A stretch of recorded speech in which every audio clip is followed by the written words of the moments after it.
Video games have certainly evolved quickly in the last 25 years. At the turn of the millennium, cinematic storytelling in gaming had begun to take hold, and it was becoming increasingly important that games had truly great characters and narratives as well as gameplay. Crying at Aerith's death in Final Fantasy VII was sad, but it was a revelation. Who knew this medium could be so emotionally affecting? Like movies, video games choose their sucker punches wisely. Many take their time to get you invested and break your heart with a twist or a surprise death near a story's climax. Others don't need to wait around and can destroy you right from the off. I'm Cy for WhatCulture.com, and these are 10 video games that immediately devastate you. Number 10, Middle-earth, Shadow of Mordor. Considering it had the Nemesis system, which was all about vengeance, it's not all that surprising that Shadow of Mordor had a character driven by some pretty traumatic events. What makes the opening to Shadow of Mordor so impressively powerful is that it's all told out of sequence, and yet it's still incredibly effective. Talion, captain of the Gondor forces at the Black Gate of Mordor, finds himself lost in a realm between life and death. The game literally starts with Talion discovering the body of his son Diahil, and then the player is treated to a few flashbacks to get context. We move fluidly from Talion and Diahil's sparring to suddenly fighting alongside each other as Uruk forces come to the gate. Similarly, Talion discovers the body of his wife before the players are then shown a sweet moment between the two and then their attempted escape from the battle. Despite the fact we know their fate, it's still not easy watching Diahil and Eorith being ritualistically sacrificed in the rain, the whole family screaming and crying before Talion is whisked away into his new unlife. Hope you weren't coming to Middle-earth for a simple monster battling adventure game, because Shadow of Mordor held no punches with its story setup.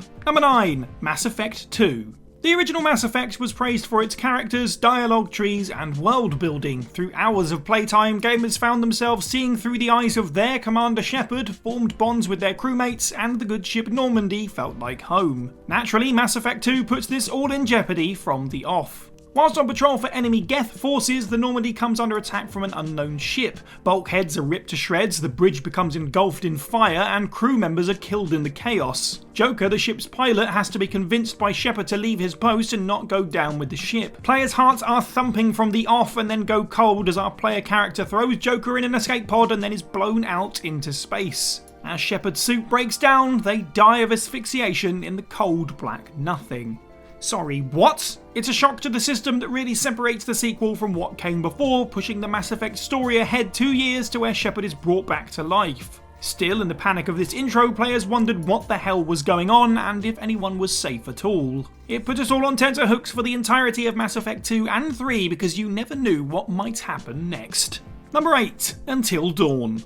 Until Dawn is a game with an emphasis on story and choices. And why do so many games in that vein have such shocking beginnings? In typical horror movie fashion, the story starts as a group of teenagers arrive at a snow-covered lodge in the middle of the woods and conspire to prank a girl by the name of Hannah. As she runs off into the night, players take control of Hannah's twin sister Beth. What makes the next sequence so harrowing is that you'd assume you're acting as a principal player in the game's events, especially as Until Dawn uses this time to teach the player its basics. As they chase Hannah out into the snow, you learn how to use the flashlight, pick up collectibles, and of course make the all-important quick-time choices. However, upon finding Hannah, the two are chased by a mysterious figure and wind up going over a cliff edge. Disturbingly, the player gets a choice whether they let Hannah plummet to her doom and try to save themselves, or just let go altogether. Either way, the sisters' deaths are very sudden, realistic, and painful to watch. Of course, this is just a prologue and a taste of what's to come, but Until Dawn directing is stylish and pitch perfect for the teen slasher, so it's hard not to feel it in the pit of your stomach. Number 7, Star Wars Jedi Fallen Order.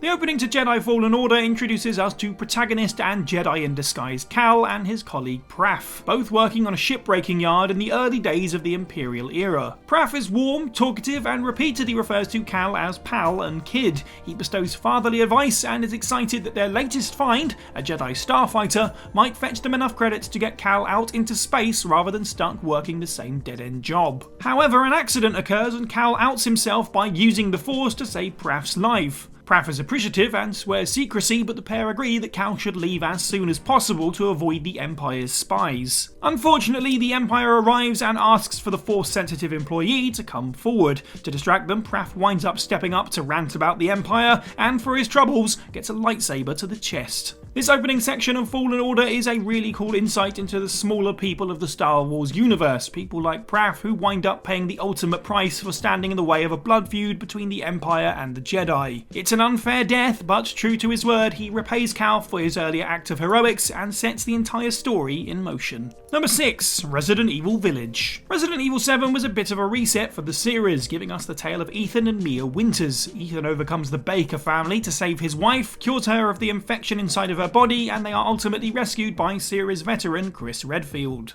Unlike those such as Chris and Leon, Ethan is no soldier or government agent, and is merely a regular man who finds himself yet again dragged into the world of Bioterror for the sequel. That being said, Resident Evil Village opens with a warm and all too normal scene that you know just can't last. Now a father, Ethan puts little daughter Rosemary in her crib before sitting down for dinner with Mia. Suddenly the power goes out, and in that instance Mia is shot. Not just once, but totally ripped apart by bullets. Chris Redfield barrels in and, with no explanation, takes Ethan's infant child. After Redfield's transport crashes and his daughter is nowhere to be seen, Ethan, now believing himself to be a widower, sets off to find the only thing that matters to him. Later scenes in the game put this opening in a very different perspective, but kicking off a title by killing Mia Winters, who the players worked so hard to save in Resi 7, and literally snatching Ethan's baby out of his hands, is brutal.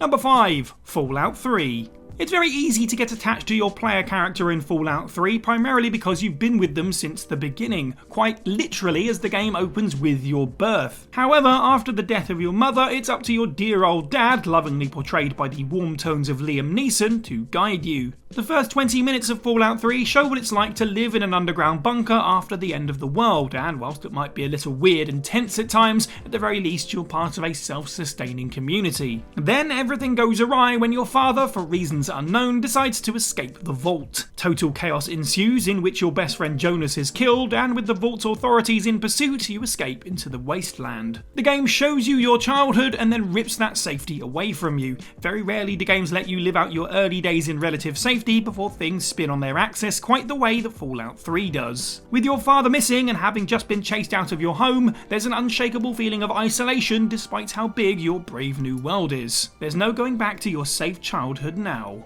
Number 4. Ori and the Blind Forest. There's something to be said about humanity's love for animals and the feelings we can all quite quickly amass when it comes to the cute and cuddly. The more animals the better, and who can say they don't love videos of unlikely animal friends like dogs and cats expressing their affection for each other. Aww. That's the same kind of feeling that players get from Ori and the Blind Forest, which opens with the lovable lumbering Naru chancing upon the tiny infant Ori. Taking Ori into her home, Naru takes care of the child as if she were her own, and we see them working together to forage for food before cuddling up to sleep. Basically, it's adorable, and then of course, the game ruins it. An event hits the forest that wipes out all sources of food. In a scene of masterful directing, we see Ori rushing past her memories to Naru, who, in an act of sacrifice, has prioritised Ori and starved because of it. As if that wasn't upsetting enough, the game's narration and text describes Ori's cries as falling silent and as an orphan once more, just in case you wanted an extra kick in the heart. The Ori series is a masterclass of beautiful sights and sounds, and it all starts with absolute emotional devastation. Number 3. God of War. Before the series revival, the last time that players saw Kratos canonically was at the end of God of War 3, where he had used his rage to practically raise Olympus and walk away from the destruction like a badass, disappearing forever. So to return to him all these years later prompted many questions. The 2018 God of War game, however, opens somberly with the funeral of Kratos' second wife, who he met, married and lost after the events of God of War 3. This is a starkly different man to the one we once knew, putting his past behind him in part for the sake of his son Atreus. At 11 years old, no child should lose their mother, let alone prepare her for a funeral pyre. It's a fabulously different way to reintroduce a classic character and to introduce a new one, and their mannerisms alone say so much about them. Not to mention that Kratos was famously tricked into murdering his old family and cursed to have their ashes bound to his skin, and is faced again with losing a spouse. God of War, whilst an incredibly fun game, is a much more emotional experience than any other title in the franchise to that point, and it lets you know that you're going to have to deal with feels from the very first scene.